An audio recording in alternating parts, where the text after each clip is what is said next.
안녕하십니까. 최진봉의 핫스팟 최진봉입니다. 이번 주까지는 제가 이제 핫스팟을 계속 하지 않습니까? 그리고 이제 오늘 저와 함께 하시는 첫 번째 출연자 신용환 교수 오셨습니다. 네, 안녕하십니까? 안녕하세요. 신용환입니다. 네.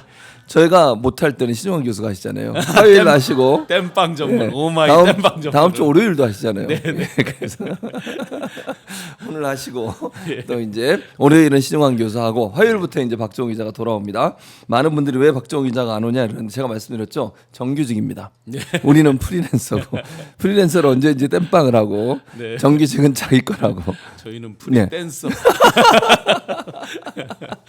자, 오늘도 함께 해주시고 힘차게 시작해 보도록 하겠습니다. 저한테 이제 남쪽 하늘님이 시작하자마자 전화 안 왔냐고 안 왔습니다. 저는 전화 받았습니다. 전화를 어디서 받으셨습니까? 서울 경찰청에서 조사 받으라고 전화 받았습니다. 그런 전화는 사양합니다. 저는 대통령이실 전화가 안 온다고요. 그래서 아니 어제 조사 받고 오셨어요? 네, 그 보니까 네. 그 아직 뭐 우울증으로 병원에 입원했다. 김건희? 폐병인 네. 것 같습니다. 그렇습니까? 기가 펄펄한 것 같습니다. 다른 사람들 해서 대리로 조사받고 뭐 고발하는 거 보니까 뭐 모른 것 같습니다. 그러면 김건희 씨가 입원한 뒤에 고소를 또 한 거예요? 아니면 그 전에 아니, 그 전에 이제 한 거죠? 대통령실 이름으로 했는데요. 네네. 뭐 명예훼손 뭐 이런 걸로 이렇게 하고 하는데 결국 이제 입틀막이라고 생각을 합니다. 네. 뭐 교수님이나 저나 이제 다 대부분 팩트에 기반하지 않은 얘기를 하지 않으려고 하는 이제 기본 스타일이 그렇죠. 있죠. 예, 예. 뭐 허황되게 그 사람들을 억지로 뭘 잘못되게 하고 이런 게 아니잖아요. 네네. 공인으로서 그렇죠. 어쨌든 자칭 영부인 뭐 다들 자기들의 어떤 지킬 명예가 어디까지 있는지 모르지만 네. 그런 부분에 대해서 저희가 억지로 일부러 그들을 공경에 처하게 비방하거나 이런 게 아니잖아요. 어떠한 의혹이 있으면 그 공인에 맞게 그 책임에 맞게 권한 가진 만큼 네. 검증을 받아야 되는 거니까 저희가 제기를 하는 거죠. 그렇죠. 수도 없는 그 유튜브 이런 데서 의혹 제기가 그런 측면이 강한 거죠. 그걸 단순히 그냥 뭐 비방이다 말다 이런 측면이 아닌 거잖아요. 네. 특히나 뭐 무속이다 이런 부분은 본인들이 자초한 면이 많잖아요. 벌써 그런 얘기 나온 지가 몇 년입니까, 그렇죠. 그게. 네. 그런데 한 번도 그런 거에 대해서 응답을 하지 않잖아요, 이들이. 네. 특히 대통령실 같으면은 역술인을 채용했다 이런 거에 대해서 무슨 일을 했다 채용했다 말았다 이런 걸 네. 공식 답변한 적이 안 했죠. 없죠. 한 번도 국회를 통해서 여쭤본 적도 있는데 답변한 적이 없죠. 그렇습니다. 그러면 아주 극단적인 경우에 거짓말로 답변해도 우리가 입증할 길이 알 없잖아요. 수 없죠. 네. 그래서 그런 어떤 사회적 공익적 차원에서 문제 제기하는 건 앞으로 오마이 TV를 포함해서 네. 이제 이미 유튜브도 사회적 공기가 되어 있잖아요. 네. 제 사회 언론 이상으로 그게 되어 있기 때문에 네. 그런 기능은 계속해서 강화돼야 된다고 생각합니다. 이재명 정부에서 쌍방향 소통을 강조하지 않습니까? 그렇습니다. 투명하게 권한 가진 만큼 책임을 다하고 오픈하고 이런 거 정말 너무 좋아 보이거든요. 근데 네. 지난 3년 동안 마치 뭐 크렘린 뭐 구중걸 이런 식의 이제 꽁꽁 자기들끼리 쌓아매고 오픈 안 하고 그러다 보니까 바이든 날리면 같은 사태가 오고 그게 곧 자기들이 자충수로 부메랑이 돼서 네. 자기들 그 부메랑에 자기네가 꽂히고 맞고 그게 결국 정권이 붕괴되고 이런 거잖아요. 네네. 그게 대한민국을 위해서 저희 그런 거 바라지 않습니다. 우리 대한민국의 미래를 위해서 그게 좋았나요? 아니죠. 예. 그런 측면에서 저는 앞으로도 네. 제가 뭐 혼자 정의의 사도도 아니지만 분명히 객관적으로 밝힐 게 있다 그러면 그건 당당하게 밝히는 거에 네. 뭐 100번을 불러도 가야죠. 가지 거 뭐. 예. 네. 알겠습니다. 자, 그 사이에 속보가 나와 전해드립니다. SBS에서 속보를 냈는데 김건희 이르면 오늘 퇴원 비공개 소환 요청할 것이다 이런 속보가 나왔습니다. 물론 이건 뭐 좀 지켜봐야 되긴 하겠는데 김건희 씨가 오늘 퇴원을 하고 비공개 소환을 요청할 거다 이런 속보가 나와 있네요. 근데 윤석열도 비공개를 해달라고 네, 네. 특검에 그러더니 뭐 비공개를 이렇게 좋아해요? 일단 유는 지하로 가고 싶다 가게에다가 그랬잖아요. 지하 주차장으로. 옛날부터 지하를 좋아하는 것 같아요. 근데 지하 받아주죠 뭐까짓 거 네, 지하에 포토라인을 설치하는 거예요.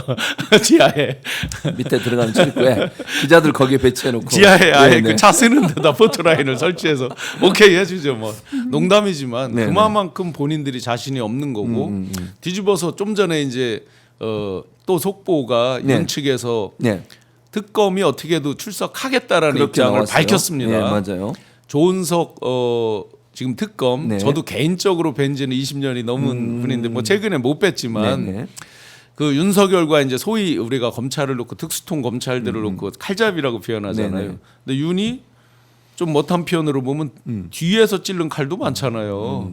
근데 제가 아는 조은석 특검은 절대로 그러니까 전통적인 우리 동양의 무사 개념으로 앞에서 예, 예. 그게 보검 청룡 보검이 됐든 청룡 언얼토가 됐든 앞에서 그러니까 언제 어느 순간에 훅 하고 갈지 모르는 거죠 본인이. 네.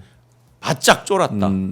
아주 바짝 쫄았다. 그 또 중요한 말씀하셨잖아요. 네. 그 영화에 보면 아기 나오잖아요. 네, 아기. 네, 네. 그 아기가 그 아기인가? 법불 아기. 법불 아기. 예, 절대로 귀하다, 귀천을 떠나서 아부하지 않는다. 맞아요. 바짝 쫄았죠. 그런 상황이다. 언제 훅 들어올지 모른다. 체포영장. 그러니까. 뭐 그거에 대해서 여러 양론이 있지만 분명한 건 그 효과가 있는 거죠. 나비 네. 효과처럼. 아, 훅 친다? 바짝 쫄았잖아요. 그게 기각이 되고 말고는 이제 그 뒷얘기지만 갑자기 기습 공격으로 들어온다? 네. 그럼 앞으로 어떻게 될지 모른다. 그러니까 만약에 28일 날 이제 본인이 나온다 그랬잖아요. 네. 9시 나오라는 걸 10시에 10시에. 신경전 하다가 근데 저는 이 신경전이라는 표현도 동의하지 않습니다. 신경전이라는 건 최소한 동대동이잖아요. 네. 범죄자와 네. 이제 이미 일반인이 된 거예요. 전직 대통령이고 거기에 사형 아니면 무기징역이 거의 남아 있는 범죄자입니다. 네, 내란 우두머리 혐의자. 거기에 국가적인 권한을 갖고 국민적인 지지를 받고 시작한 특검 동렬이 아니잖아요. 그렇죠. 그건 사실상 아니죠. 어디다 대고 신경전이라고 표현을 해요. 표현 당연히 따라야 되는 거죠. 일반 국민들 어땠습니까? 저 오라고 그러니까 가잖아요. 갈 그렇죠. 수밖에 없는 네, 거잖아요. 가죠. 만약에 제가 일반 사인이 네네. 한 두어 번 안 가면 뭐 바로 체포 아닙니까? 바로 체포죠. 그럼 이 사람이라고 그래서 뭐 봐줄 똑같아요. 이유가 뭐가 있어요? 사형 아니면 네, 무기징역인데 네, 맞습니다. 국민들 가슴에 총칼을 들이댄 사람을 뭘 봐줘요? 그러니까 본인이 이제 느낀 것 같아요. 야 이거 장난 아닌데? 또 특검 입장에서는 시한이 정해져 있잖아요. 그렇죠. 그러니까 마냥 늦출 수도 없고 네. 검찰에서처럼 뭐 시한 없이 세워라 내워라 할 수 없는 입장. 그러니까 거기 그 아주 브리핑 하실 때 잘 하시더라고요. 굉장히 웃으면서 여유 있게 특검보가. 특검보께서 예. 성함이 제 기억이 안 나는데 저도 이름이 잘 예, 기억이 안 특검보께서 나요. 아주 네네. 웃으면서 여유 있게 그러나 뼈가 있게 날이 서 있게 네. 아주 정확하게 잘 하시니까 많이 쫄은 것 같고 그러다 보니까 이제 그쪽에 그 변호사들이 시시각각 입장을 내요. 입장이 거의 없었잖아요. 네, 그랬었죠. 속된 표현으로 개무시하듯이 반응도 거의 없었던 사람들이 네. 지금 하루에 몇 개씩 입장이 나오고 있어요. 저도 아는 변호사들이 거기에 서너 명이 있는데 네네. 지금 분위기는 상당히 하여튼 좋다. 좋지 않아요. 그러니까 지금 말씀하신 것처럼 이제 윤석열 측에서 변호인 측에서 내일 오전에 10시에 특검에 출석을 하겠다라고 얘기하면서 출입 방식이 합의가 안 돼도 내일 출석한다. 자, 이제 왜냐하면 지하를- 체포영장 또 할 것 같으니까 이제. 그렇죠. 예. 근데 요번에 또 한다 그러면 법원에서 이랬잖아요. 나온다고 하니까 기각했다 이렇게 네, 말했잖아요. 네, 네. 그죠? 예. 근데 협의가 안 돼서 안 나오느니 뭐 무슨 법을 들이대면서 네, 네. 범죄자지만 어쨌든 보호에 대한 뭐 법률 이런 거 있잖아요. 그걸 들이대면서 자꾸 핑계를 대니까 네. 만약에 협의가 안 됐다고 안 나오면 바로 체포죠. 그렇죠. 이거는. 체포영장이죠. 네, 그래서- 국민적인 동의도 사실은 이제 그렇게 돼 있고 그리고 이제 아까 잠깐 뭐 기사가 지나갔습니다만 그런 얘기에 대해서 심야 조사도 감수할 테니까 지하 주차장 출석만 들어달래요. 이게 무슨 이제 뭔 얘기 이게 뭡니까 아니 대체? 그동안 재판정에도 지상으로 가고 있잖아요. 네, 그렇죠. 좀 비켜봐요. 잘 안 보여, 잘 안 그러니까 보여. 비켜. 지지자들 저기서 나 저분들 좀 보게 좀 비켜봐. 그래놓고 이제 와서 뭘 지금 지하는 왜 고집하는 거죠? 이게? 그러니까요. 뭐가 달라요? 똑같잖아요. 그렇죠. 참나. 이미 당할 망신 다 당한 거고 네네. 더 이상 어떤 명예를 지키기 위해서 그러는지 모르지만 에휴, 명예가 있나요? 지킬 명예가? 제가 볼 땐 뭐 그것도 없는 것 같습니다. 네. 그래서 그 수사 방향 그러니까 특검의 수사 방향은 명확하다 이렇게 볼 수 네. 있는 거잖아요. 이미 이제 예외 시그널을 없다. 다 준 거죠. 그러니까요. 네. 뭐 아니 어제 그런 얘기도 했어요. 전직 대통령 중에 지하 주차장으로 비공개로 나온 사람 없다. 네, 네. 다 공개적으로 나왔다. 그럼 우리는 들어줄 수 없다 이런 네. 얘기 아닙니까? 시간상 그리고 장소상 네네. 뭐 소파가 있는 무슨 뭐 조사실 뭐 이런 거 이제 의미 네, 없는 거죠. 없어요. 뭐에서 누구죠? 쌍방울 김성태 뭐 네, 연어 네, 파티를 했나 뭐 네, 이런 네. 거 택도 없는 얘기죠. 여기는. 얘기죠. 그리고 지금 윤석열 같은 경우에는 예우도 다 없어졌어요. 네, 그러니까 네. 일반인이에요, 그냥. 그렇죠. 네. 경호도 최소한의 최소한의 경우죠 경우만 하고 원칙적으로. 있고. 네. 예. 그 다음에 이 심우정과 지기현의 직권남용에 대한 수사도 한다고 하던데 네. 지기현은 윤석열 구속 취소를 내린 사람이고요. 네. 아시는 것처럼 심우정은 추가 기소를 안 했던 혐의, 요 두 가지 혐의가 이제 특검이 조사가 될 것 같은데 어떻게 전망하십니까? 저는 이제 요 부분에서 핵심은 네. 통신 기록이라고 보거든요. 우선 그래요? 심우정 검찰총장 같은 경우는 이제 바로 비아폰이 나왔잖아요. 그렇죠. 계속 내란의 밤부터 우리가 의심했던 거에 거의 이 심정적으로는 네. 99% 풀린 셈이죠. 아, 이래서 이랬구나. 결국 숨기는 자가 범인이다, 네. 감추는 자가 피하는 자가 범인이다 관점에서 보면 네. 제가 맨 처음에 이제 제보하고 그랬었지만 중앙선관위에 검찰이 간다 네. 하는 부분에서 누구누구 대검의 누구누구 등등등. 그러면 왜 그랬을까? 그리고 무엇 때문에 그렇게 감추고 그때 검찰이 간다도 수사기관으로 용어도 바꿔버렸잖아요. 네. 수사기관은 여러 개가 있으니까 그런 식으로 자꾸 감추려고 했을 때 이미 도둑이 재발저린다는 걸 봤고 무슨 이벤트가 있을 때마다 굉장히 미온적이거나 일종의 이제 책임 방기하는 거. 뭐 시간 단위로 해서 직위원회 했을 때 즉시 항고가 아니라 즉시 포기를 한다든지 이런 네. 게 이제 아주 하이라이트였죠. 그랬죠. 그런데 이제 정말 너무 화가 나는 게 비아폰 서버도 나중에 저희가 됐고 최근에서야 네. 10월달 김건희, 명태균이 이제 뭐 막 여러 얘기를 할 때 네. 민정수석과 통화한 게 나온 거죠. 네. 우선 비아폰을 갖고 있는 자체가 문제죠. 그렇죠. 검찰 수사관이 권력을 갖고 있을 이유가 감시하고 네. 잘못하면 처단을 해야 되는 네. 처벌을 해야 되는 그 기관 장이 본인이 동조를 해서 비아폰이라는 것 같이 일종의 하나의 동지 의식처럼 한패처럼 뭔가를 감출 때 또는 보안을 유지할 때 이런 때 쓴다고 보면 갖고 있는 자체가 잘못된 잘못된 거죠. 거죠. 이거 경호처에서 나눠줬을 거 아니에요. 네. 김용현 씨 이런 사람 다 알고 있을 거고. 그래서 많은 참 시청자들이 하나 착각하는 게 있습니다. 뭡니까? 뭐냐면 김용현 씨가 검찰로 자기 발로 심야에 갈 때 네. 대검 차장이 김용현 씨 전화번호를 민정수석인지 어디 딴 데 물어봤다고 나오잖아요. 그래서 그때 사실은 그러면 심우정 비아폰을 안 썼나 했는데 그게 아니고 왜 그걸 찾게 됐냐면 평소에 김용현 장관이 쓰던 국방부 장관 비아폰이 있던 거예요. 네네. 반납을 했죠. 예, 없어졌어요. 그렇죠. 그러고 경호처에서 받은 다른 비아폰을 쓰고 있었기 때문에 번호가 평소에 자기들끼리 비아폰으로 통화한 게 있을지 모르죠. 네. 번호가 갑자기 통화가 안 되니까 물어본 거예요. 그러니까 비아폰이 없어서 또는 몰라서 번호를 몰라서가 아니라 갑자기 바꾼 거 그걸 찾았던 거예요.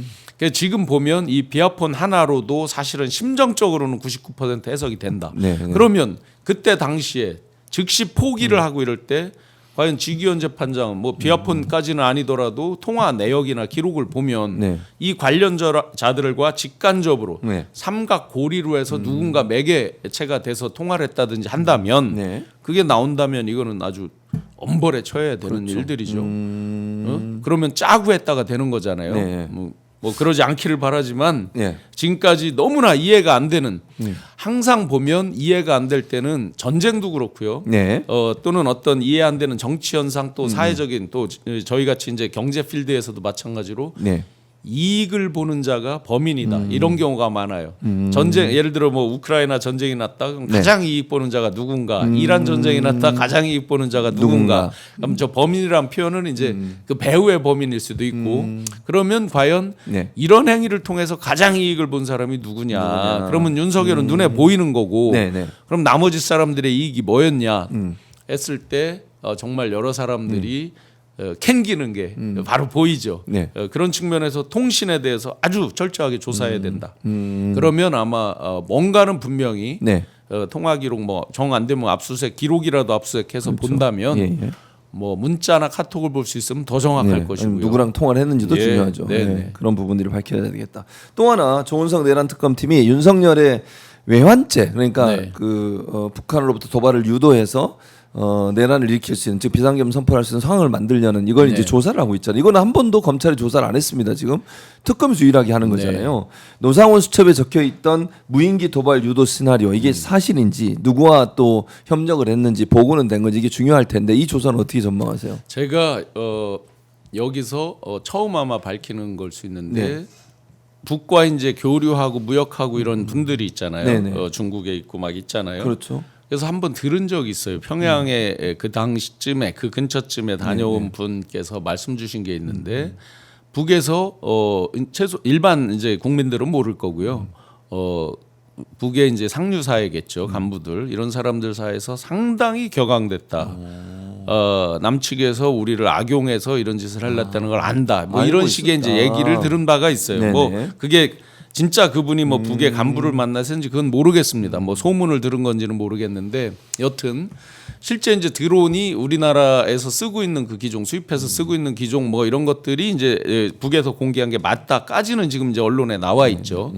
그러면 드론 사령관 이런 사람들이 이 다 답변이 제한됩니다. 답변이 맞아요. 제한됩니다로 그렇게 얘기하죠. 답을 안 했죠. 네, 예를 들어서 맞아요. 드론사 쪽에서 화재가 났다, 창고에서 화재가 났다 이런 걸 당시에 질의했을 때도 하나도 공개한 적이 없고 국회에서 제가 증인 출석했을 때 부승찬 의원께서 어떤 화면을 순간적으로 띄우고 질문을 하려다가 화면을 접은 적이 있어요. 그래요? 뭐냐면 그게 네. 아마 북에 예, 이렇게 그 뭐라 그러죠 그 드론 같은 걸 이제 보내는 어떤 그런 스팟이 아닐까 이제 이거 제가 순간적으로 이제 네, 그렇게 그냥 제 보셨다. 추정이지만 네네. 그걸 질의를 하려다가 이제 국가 기밀 뭐 이런 것 때문에 이제 못 하신 거죠. 보면 여러 어쨌든 그런 준비 행위가 있었던 것 같아요. 노상원 씨 수첩에 있는 게 그냥 적혀 있는 건 아닌 네. 것 같다. 그러면 이제 외환 유치죄가 있고 여적죄, 여적죄. 거들려, 들려자 한자로 쓰면 들려자에 네. 적군 적. 네네. 적을 이롭게 돕는다는 뜻이죠. 여적죄라는 거 여적죄. 굉장히 무서운 겁니다. 네. 적을 이롭게 한다는 거. 네네. 외환 유치죄가 있고 네. 간첩죄가 있고 일반이적죄 등등이 일반이적죄. 있는데 외환을 유치한다는 건 외환을 사실은 달러를 많이 유치하면 좋죠. 같은 단어긴 한데 의미는 다르죠. 예. 내우 외환의 네, 외환을 네, 유치하면 안 되죠. 환란을 유치하는 거지. 이거는. 달러를 유치해야지 그 환란을 유치하면 안 되죠. 예, 예. 근데 정말 뭐 심지어 네네. 참 입에 꺼내기 못할 정도로 눈에 안 보이는 거 저 밑에 있는 거 뭐 그런 걸로 하려고 했다는 소문도 있었죠. 그건 뭐 검증이 안 되니까 저희가 함부로 말할 수는 없지만 그런 이야기가 나온다는 자체가 뭐예요? 벌써 네. 이들이 수첩에 적고 어떤 짓을 한다, 이런 짓 저런 짓을 한다라고 본다면 지금 그게 이제 얼마나 많은 국민적인 의심으로 왔고 하는 걸 누가 자초했냔 말이에요. 그렇죠. 윤석열 정권에서 자초했고 그게 수첩에 적혀 있다. 예. 그리고 시점도 묘하게 북에서도 그런 걸 발표했고 마침 기종이 대한민국에 쓰는 거랑 비슷하다. 그러니 남이든 북이든 국민들 사이에서 흉흉한 소문이 당연히 있을 수밖에 없었을 것이고 예. 아직까지 한 번도 조사가 안 됐고 또 노상원이나 김용현 재판은 대부분이 비공개를 했잖아요. 비공개를 직위원 했죠. 재판부에서. 예, 맞아요. 그런 그렇죠. 더군다나 또 노상원 씨는 조사받을 때 알려진 걸로는 대부분 묵비권을 행사했다. 네, 그렇게 알고 있죠. 물론 묵비권을 행사하는 게 이제 본인에게 불이익으로 들어갈 확률이 높지만 어쨌든 뭐 말하는 것보다 유리하니까 묵비권을 했겠죠. 그분 그랬겠죠. 입장 그 사람 입장에서. 네. 그렇다면 이제 최초 조사라 그러는데 거의 대한민국의 역사 교과서를 새로 쓸 정도의 놀라운 뉴스들이 계속 나오지 않겠냐. 이 특검이 본격적으로 가면서 특히 이제 이런 외환 유치죄 같은 거는 뭐랑 연결이 되냐면 네. 우리가 블랙유언 했잖아요. 그랬죠. 그때 제보에도 무서운 게 많이 있었어요. 미복귀한 사람들에 대해서 예, 예. 보내서는 안 되는 데를 보낸다. 뭐 이런 이제 제보가 있었어요. 보내서는 안 되는 데가 어딜까? 어딘지는 잘 모르겠습니다. 뭐 그게 뭐 외국 어디 전쟁터 이런 거는 아닌 것 같고 느낌에 네. 그런 식의 말들. 물론 검증이 안 된 제보라서 네. 그 당시 바로 제보 받았을 때 말씀 안 드렸습니다. 함부로 말하기 뭐 어려운 부분이라서. 네. 그런데 지금 지나고 나서 그런 수첩에 이런 것들이 나오고 이들이 버거에서 만나서 뭐 상의하고 이런 과정들하고 또 드론이 뭐 추락해서 이런 것들을 보고 또 답변이 제한됩니다라고 말하지 않고 이런 것들을 보면 네. 상당히 그래도 개연성이 있는 거 아니냐 이게. 그러면 이번 특검에서 정말 철저하게 규명해야 된다라고 생각합니다. 중간에 댓글을 잠깐 읽어드리면 계속 저한테 전화 안 왔습니까? 묻는 분들이 많이 계시고요. 권정혜님은 두 분 교수님 케미가 보기 좋네요. 언제나 볼 때마다 시원하고 발빠른 뉴스 힐링됩니다. 이렇게 보내주셨고요. 그리고 이복수님은 충북은 신용현 교수가 답이다. 이렇게 좋아하시네요. 대우님도 감사합니다. 최승봉 교수님께 빨리 뭐 하나 주세요 이런 글도 보냈고요. 감사드립니다. 저는 이제 교수 두 사람의 교수로서 케미를 잘 보이도록 하겠습니다. 이런 기회가 많이 있었으면 좋겠고요. 자, 그 다음에 감사관 3명을 파견했다 이래요. 네. 이게 무슨 의미가 있어요? 최초죠, 그죠? 그러니까요. 왜 이 네. 감사관 파견이 중요합니까? 뭐 그냥 개인적인 인연으로 이게 축소해서 본다면 네. 조은석 특검께서 네. 뭐 감사원에 계셔서 또 맞아요. 그때 그러셨죠. 어떤 철저하게 이제 대립각 아닌 대립각 뭐 대립각이라고 하는 것도 좀 인정이 안 돼요. 왜냐면 당연한 일을 하신 거고 그들이 불이한 일을 한 거니까 맞아요. 그때 아마 이제 같이 정의롭게 하셨던 분들일 것 같고요. 뭐 개개인은 모르지만 감사원이라는 우리나라의 그 기관이 사실은 뭐 옛날에는 사부처럼 얘기한 적이 그랬죠. 있어요. 맞아요. 실제 그랬었죠. 그 감사원이라는 기관이 평생 그분들이 하는 일들이 행정각부 공무원분들의 물론 이제 회계감사도 있지만 업무적인 부분, 네. 특히 이제 업무를 태만히 했다 그런 업무상 배임이라거나 이런 부분들을 이제 많이 본 거죠 직무상에. 네. 그렇다고 그러면 짧은 기간에 압축적으로 어떤 검찰과 다른 각도에서 볼 수 있는 네. 직무상의 어떤 그 법에 위배되는 행위 같은 걸 빨리 발견하고 할 수 있는 그런 아주 고도의 전문적인 장점이 있다. 네네. 그런 부분을 조은석 그 특검이 감사원에서 지켜보고 아주 그 능력치가 빼어난 분들을 선발하지 않았겠냐라고 생각이 됩니다. 네네. 특히 이제 일반 업무 같은 경우에 검찰은 이제 법적으로 잘못된 거를 발견하고 처벌하고 하는 거잖아요. 네. 그런데 업무상 일반 프로세스라든지 행정 그 배후에 있는 것들 이런 것들에 대해서 철저히 팔 수 있는 분들이니까 굉장히 검찰하고도 시너지가 많이 나지 않을까 생각이 됩니다. 그리고 이제 일반 시민들이 보실 때 누구는 풀어주고 누구는 안 풀어주고 이런 의문이 있어요. 예를 들면 네. 지금 이제 그 김봉식 전 서울경찰청장 조건부로 조건부 풀어줬죠. 보석을 하가 네. 했고 그래서 조지호, 곽종근, 박한수, 이진우, 김봉식은 보석이 됐고 김영은은 이제 재구속됐고요. 네. 뿐만 아니라 여인영, 문상호, 노상호는 재구속을 위한 수순을 밟고 있습니다. 이게 기준이 있는 건지 아니면 뭐 이유가 있는 건지 궁금해하실 분이 많이 있을 것 같아요. 지금까지 지기현 부장판사를 보면 나이론 같긴 한데요 기준이 꼬무줄인지 네, 네. 정확히 모르겠지만 기준은 분명히 저 법적 기준은 있는 거죠. 네, 근데 네. 김봉식 그 청장 같은 경우에 발치 찼습니까? 발치는 안 써 있더라고요. 그러니까요. 뭐 모르겠네. 3일 이상 여행을 하면 신고해야 된다. 네, 네, 서약서를 써야 된다. 뭐 그리고 누구 누구를 만나면 안 된다. 이런 건 있는데 발치 얘기는 제가 없었어요? 그 기사를 보니까 오, 없더라고요. 없어요? 오. 그러면 예. 한번 보자고요. 네. 내란 이거에 이제 일종의 이제 동조한 네. 공범 내지 방조범 뭐 여러 이제 공동 정범 네. 여러 종류 중에 하나일 텐데 예를 들어 정진상 실장 이런 네. 분들 주거 제한에 뭐 무슨 맞아요. 저 면담 뭐 접견 제한에 발치 뭐 이런 식으로 뉴스에 나왔잖아요. 네. 아니 일반적인 경우에 하는 분들도 그래 하는데 이 내란죄 같이 한 분들이 그래서 제가 그 관점으로 열심히 기사를 봤는데 없었어요. 이런 건 안 된다. 왜냐하면 증거 인멸에 만약에 김용현을 요번에 재구속 안 하고 풀어줬다고 생각해 보세요. 네. 입을 맞추고 증거 인멸하는데 오래 걸립니까? 아니죠. 딱딱딱 일반적인 건 이미 상당 부분 이 사람들이 증거 인멸을 하고 들어갔던 것이고 서로 말 안 맞는 부분만 네. 만나든 맞춰서. 통하든 바로 해서 하면 얼마든지 할 거 아닙니까? 그러니 사실은 풀어주는 자체가 문제가 있다. 조지호 청장 같은 경우는 네. 병, 예, 네, 그 네, 뭐 네, 병명은 질병이 뭐 있어서. 말하기 그렇지만 예, 예, 이제 그렇습니다. 그런 부분은 뭐 이해할 수 있습니다. 누구든지 그럴 수 있는 거니까. 네. 그런데 다른 사람들, 특히나 이제 군인들, 네. 예를 들어 곽종근 사령관처럼 정말 양심에 그렇죠. 겨워서 그분은 뭐 그렇겠죠. 그렇다고 그분이 처벌을 안 받는 건 처벌을 아니잖아요. 받아야죠. 그런 네, 별개로 네, 맞습니다. 정말 뒤늦게라도 후회하고 뉘우쳐서 네. 진실을 얘기한다.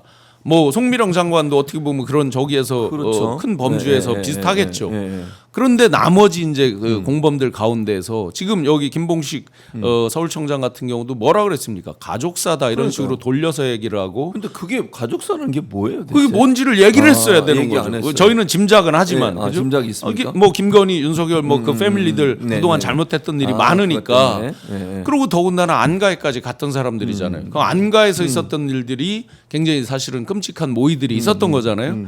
그런 분들을 풀어준다. 네. 누구는 풀어주고 누구는 안 한다. 안 된다고 생각해요. 왜? 그건 안 된다.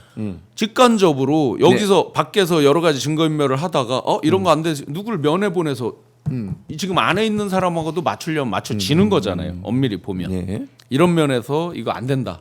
네. 좀 더 강화해야 된다. 강화해야 물론 된다. 뭐 누구는 살인범의 인권도 중요하다. 다 그렇게 흔히 하는 얘기지만 네네. 아직 실체적 진실이 규명된 게 없고 제가 반복적으로 말씀드렸지만 지금 지기현 재판부에서 재판도 하고 있긴 하지만 네. 특검 내용여에 따라서 전면적으로 재판 내용이 다 뒤집어질 수도 있습니다. 그렇죠. 지금 실체적 진실이 검찰에서 한 게 미진한 게 많잖아요. 그렇다 보면 특검에서 새로운 사실들이 나왔을 때 네. 완전히 앞에 거를 뒤집어서 부정해야 되는 그런 측면으로 보면 이건 뭐 참 웃픈 얘기지만 네. 지기현 재판부가 사실은 일찍 재판을 끝내서 이 사람들을 다 처벌했어야 되는 건데 그렇죠. 1심 시간이 판사는. 끌어지면서 네. 새로운 사실이 있을 때 추가 공소를 해서 병합을 시켜서 엄벌에 처하는 네네. 참 웃픈 얘기입니다. 이게 뭐 잘했다가 아니라 결과적으로 보면 특검 저기까지 아직 1심이 안 끝난 게 좀 다행일 수는 있겠다. 왜냐하면 1심이 끝나 있으면 그걸 또 억지로 때려 엎는 것도 만만치가 않잖아요. 맞아요. 그런 측면은 결과적으로는 우프긴 하지만 또 좋은 점은 있긴 있다. 특검에서 빨리 속도를 내서 하다 보면 저는 대한민국 역사 교과서 완전히 바뀐다고 생각합니다. 알겠습니다. 족보가 하나 더 나왔는데요. 송원석 원내대표, 국민의힘 원내대표죠. 국민의힘 원내대표가 예결위원장 조속히 선출하는 걸 협조하겠다.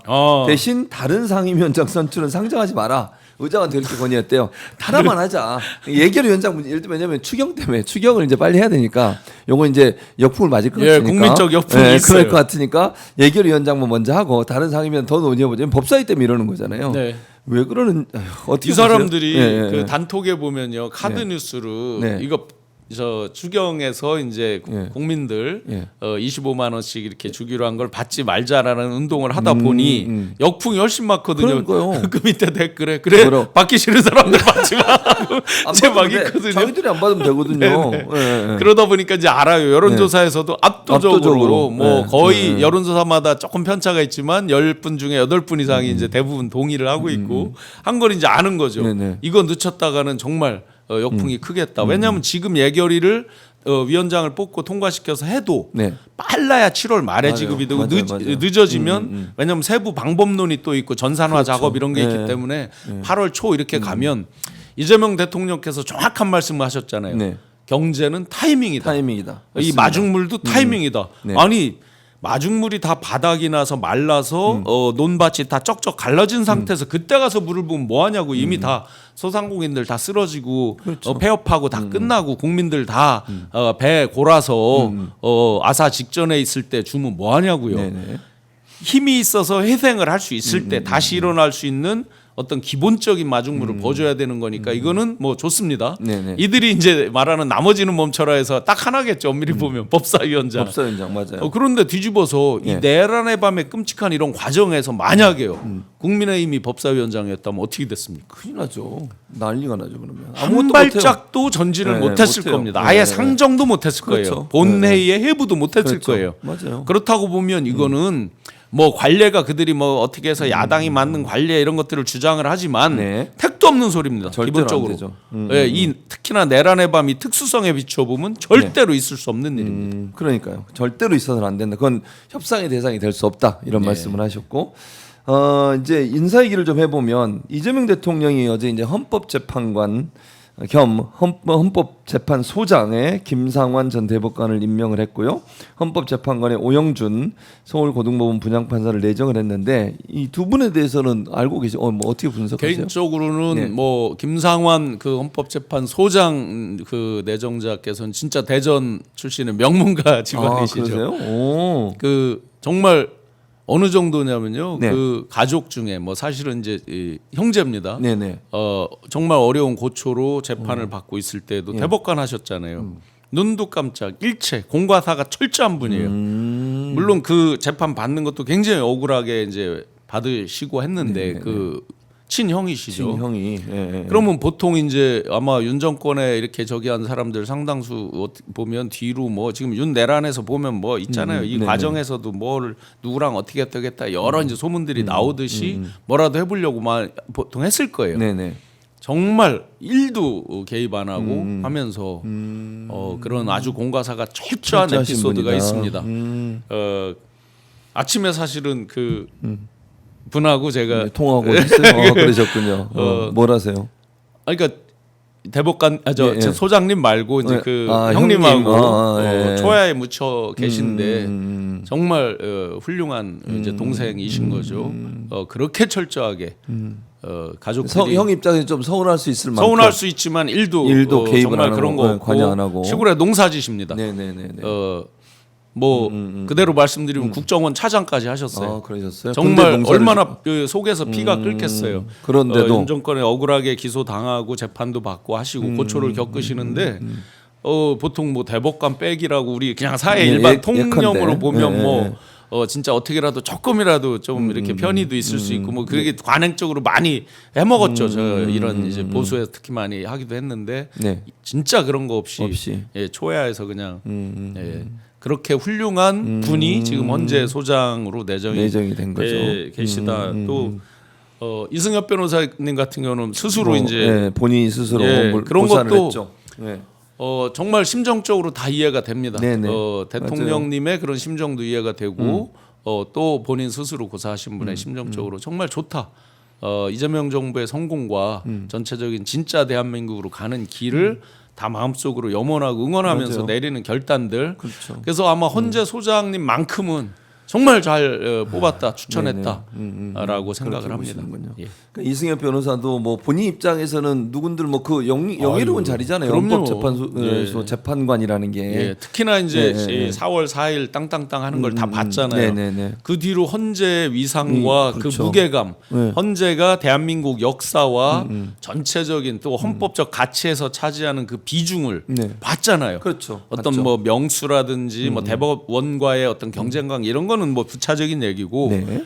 정말 중요한 기관이구나. 맞아요. 이 다 그렇게 인식하죠. 역사의 물줄기를 완전히 180도 바꾸는 정말 중요한 기관이구나 하는 걸 온 국민이 뼈저리게 느꼈잖아요. 맞아요. 진짜 만약에 그때 뭐 우리가 뭐 몇 대 몇이다 몇 대 몇이다 매일매일 불안해 그 밤을 몇 개월을 보냈잖아요. 네, 그랬었죠. 그거랑 이렇게 비추어서 보면 정말 정의롭고 공정하게 대한민국 헌법적 가치를 사실은 땅에 떨어졌잖아요. 보면 뭐 엊그제 뭐 김만배 씨가 어쨌다 뭐 또 저 외국으로 도망가 있는 KH 배상윤 씨가 어쨌다 하면서 역사적 새로운 사실들이 마구 터져 나오는 거잖아요. 사실은 그런 것도 황당했죠. 맞아요. 그래서 그렇죠. 진짜 대한민국의 법적 헌법적 가치가 땅바닥에 떨어져 있습니다. 어떻게 보면 지하실까지 떨어진 그거에 방점을 찍은 게 진짜 내란이죠. 그렇습니다. 그런 것들을 이제 비정상을 정상으로 돌리는 데 있어서 헌법재판소장으로 정말 최적임자를 대통령께서 그렇게 저기가 되셨다라고 생각이 됩니다. 예. 그리고 이제 차관급 인사도 있었습니다. 네. 국세청장 임광현 더불어민주당 의원을 내정을 했고요. 국방부 차관의 이두희 전 육군 미사일 전략사령부 사령관, 보건복지부 1차관의 이스란 복지부 복지정책실장, 환경부 차관의 금한승 국립환경과학원장, 고용노동부 차관의 권창준 노동부 기획조정실장, 공정거래위원회 부위원장의 남동일 공정위 상임위원 이렇게 임명이 됐는데 보시면 공통적으로 어떤 점이 통하는 있습니까? 코드가 있습니다. 뭡니까? 그 실용이죠, 그야말로. 실용 전문성. 전문성. 그리고 업계에서 검증된 네. 임광현 국세청장 네. 친구라서 말씀드리는 거 친구, 아닙니다. 친구예요? 또 통화했습니까? 아니요, 통화는 아니고 통화했어요? 솔직히 문자로 축하 인사만 했습니다. 축하 인사. 네. 네, 어떤 분이세요? 정말 커리어로 보면요. 국세청장만 빼놓고 다 해본 분입니다. 세관 업무 새 업무 중에 서울청장하고 하고 조사 다 사국장도 하셨으니까. 했고 다 했습니다. 그러셨군요. 그러니까 국세에 관한 뭐 대한민국 최고 전문가 친구들 사이에서도 별명이 있습니다. 뭡니까? 흔히 이제 이런 얘기 하잖아요. 바늘로 맞박을 찔러도 피도 안 날 놈 이런 저희가 있잖아요. 그런 표현 있죠. 정말 정확하고 청탁 한번 해보세요. 어떻게 되는지 한번 진짜로. 원칙론자. 정말 완전히 원칙론자예요. 정말 철저한 원칙론자. 그러면 이번에 보세요. 이 비례대표 국회의원 있잖아요. 네네, 그렇죠. 국회의원을 내려놓고 사실 간다는 것도 만만치 않죠. 그렇죠. 왜냐하면 일종의 피감기관으로 언제든지 국세청장 뭐 문제가 있을 때는 불러서 청문도 하고 다 할 수 있는 그럴 그런 수 입장에서 국회의원 지위를 내려놓고 간다는 거 큰 결심인 거죠. 정말 깨끗하고 공정한 면에서는 그 누구도 문제를 제기할 수 없는 정말 훌륭한 친구입니다. 네. 그래서 저도 청탁하지 않겠습니다. 오늘 저 축하 인사한 걸 마지막으로. 청탁한 것도 별로 없잖아요. 없습니다. 그러니까 수입이 많은 것도 아니고. 아니 자, 제 거 말고 남들이 와도 저는 알겠습니다. 저한테 하지 마세요. 하지 마세요. 청탁 절대로 안 됩니다. 자, 그리고 더불어민주당 법사위원장 이제 이춘석 의원을 지금 내정해 놨고 네. 당 내에서 말씀드리는 겁니다. 그리고 예결위원장이 한병도 의원, 그 문체위원장이 김경을 의원을 내정해 놨는데 이제 뭐 아까 제가 속보로 봤습니다만 국민의힘에서 예결위원장만 하자고 하는데 혹시 의장이나 민주당 입장에서 그냥 세 개를 다 밀어붙이지 않을까 하는 생각도 드는데 어떻게 전망하세요? 아니 그 거꾸로요. 네네. 이거를 양보할 이유가 있습니까? 없죠. 저희가 전혀 없죠. 저는 없다고 생각합니다. 네네. 결국은 이제 협상의 산물이지만 네. 그렇다고 숫자는 이미 배분이 돼 있는 겁니다. 전체 숫자는 그죠? 네. 전체 18개인가요? 그 상설 특위가 네네. 상설위원회가 18개인가 될 겁니다. 그 숫자 배분 비율은 정해져 있습니다. 위원장에. 그러면 그거에 맞게 서로 협의하면 되는 것이지. 네. 아까 말씀드렸듯이 가장 하이라이트인 예산과 네. 결국 이제 돈과 법인데 그렇죠. 예산 예결위원장과 법사위원장 이 두 자리는 내란의 밤이 없었다 그러면 혹시 모릅니다. 그런 극단적인 어떤 저기에서 상황에서 우리가 이들이 정말 황당한 배를 끌고 산으로 가는 이런 모습을 보지 않았다 그러면 뭐 얘기가 다르죠. 평시처럼 또는 뭐 의석이 팽팽하게 돼 있다면 또 얘기가 네네. 다르죠.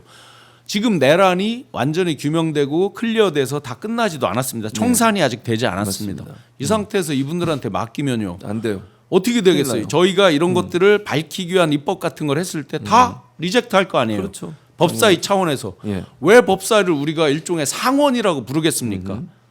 국회 안에 또 국회라고 우리가 그렇죠. 부를 그렇게 정도로 부르죠. 예. 정말 그게 중요성이 큰데 그러니까 민주당 내에서도 보시면 법사위원장을 누구를 저 하느냐에 따라서 굉장히 많은 논란이 있잖아요. 그렇죠. 내부에서도 네네. 뭐 여론조사도 해보고 당원들이 의견도 엄청 내잖아요. 누구는 안 됩니다. 뭐 누구를 했으면 좋겠습니다.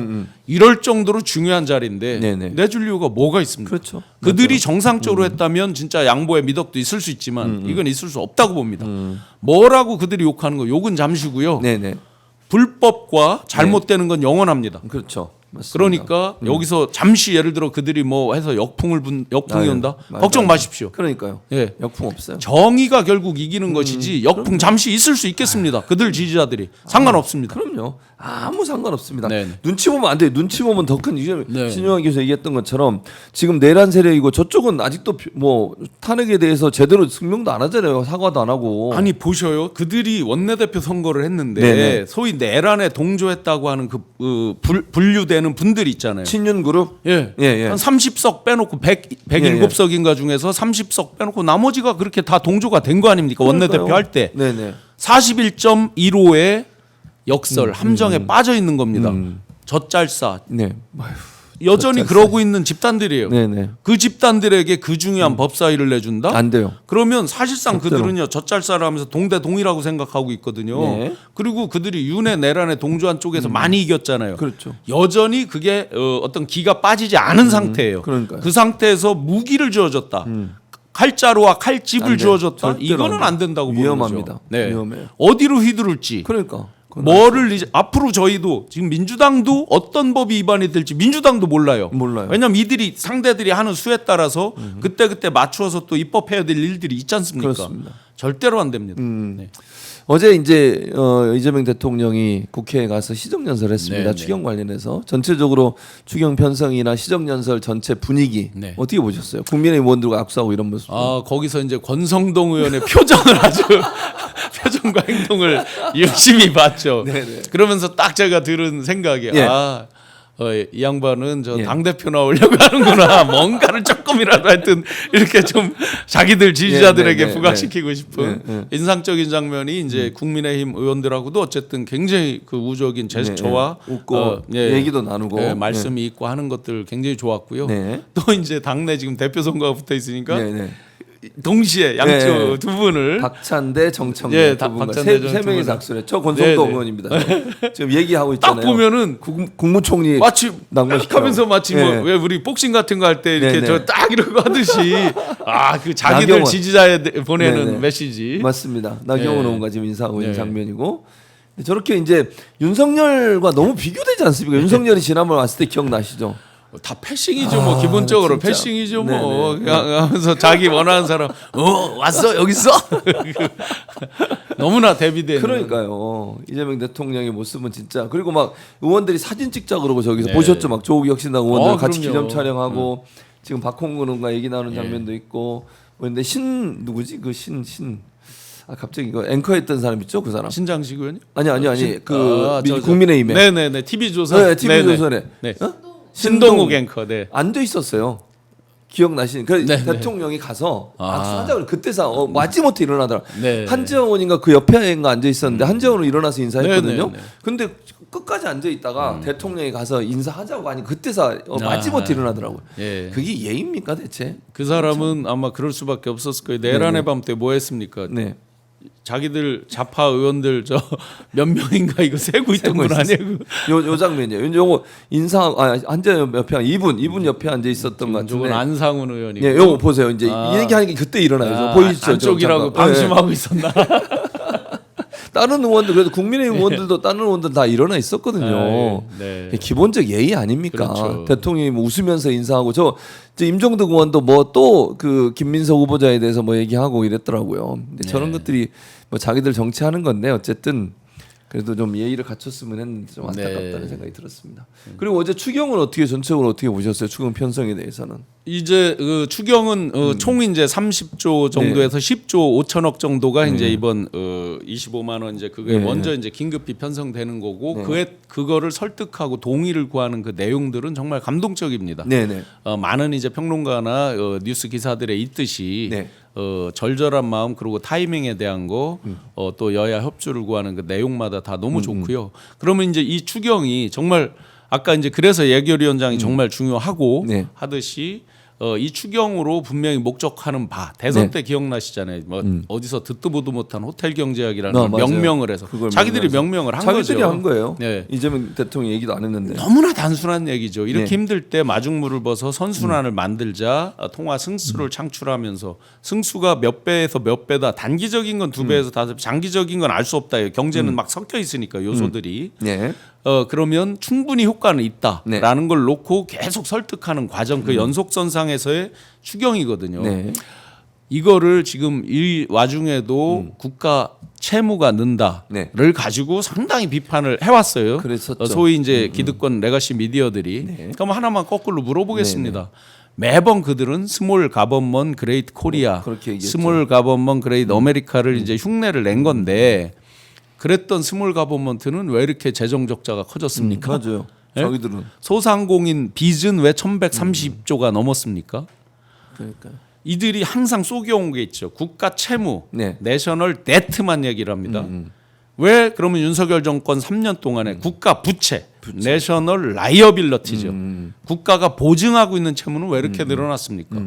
아니 추경 이런 것도 다 막으면서 네. 반대하면서 긴축 재정을 한다고 그렇게 외쳤던 사람들이 왜 흥청망청 특활비 기타 맞아요. 이런 거에 대해서 공개를 못 합니까? 그러니까요. 그렇습니다. 맞습니다. 당장 대통령실 이전 하나 가지고 처음에 480억이 든다 했다가 나중엔 추산이 안 돼요. 안 돼요. 연쇄적으로 합참 이동하고 국방부 이동하고. 자 그런 것만 보더라도 네. 정말 국민들 생계에 직결되는 보시면 또 거기에서 채무 탕감에 대한 얘기가 뭐 있잖아요. 그런 얘기 그걸 있죠. 갖고 또 시비를 네, 걸어요. 맞습니다. 선량하게 잘 열심히 빚을 갚은 사람한테만 불이익을 준다. 거꾸로 역차별이다. 그렇게 천만의 말씀이요. 열심히 노력해서도 7년 이상 어차피 못 갚고 정말 죽어가는 분들이에요. 네. 그럼 우리 사회가 죽어가도록 냅둡니까? 그에 따른 사회적 비용은 얼마나 큽니까? 네. 같이 상생 동반해서 같이 가는 쓰러져 있는 분 밟지 말아야죠. 네. 일으켜 세워서 함께 가자는 그 메시지거든요. 그렇습니다. 이분들에게도 기회를 최소한의 인간으로서 살 수 있는 기회를 드리자 이런 측면이거든요. 그걸 역차별이다 뭐다. 그러니까요. 우리가 도덕적 해이를 방기하자는 뜻이 절대 아닌 거죠. 저 정부 청와대 대통령 입장도 그게 아닌 거죠. 네, 맞습니다. 그걸 왜곡해서 이 추경의 의미를 축소하고 그러면 자꾸 그렇게 축소하면 받지 말자 운동하는 거 계속 해보세요. 그러니까요. 어떻게 되는지. 안 받으시면 돼요. 그분들은. 알겠습니다.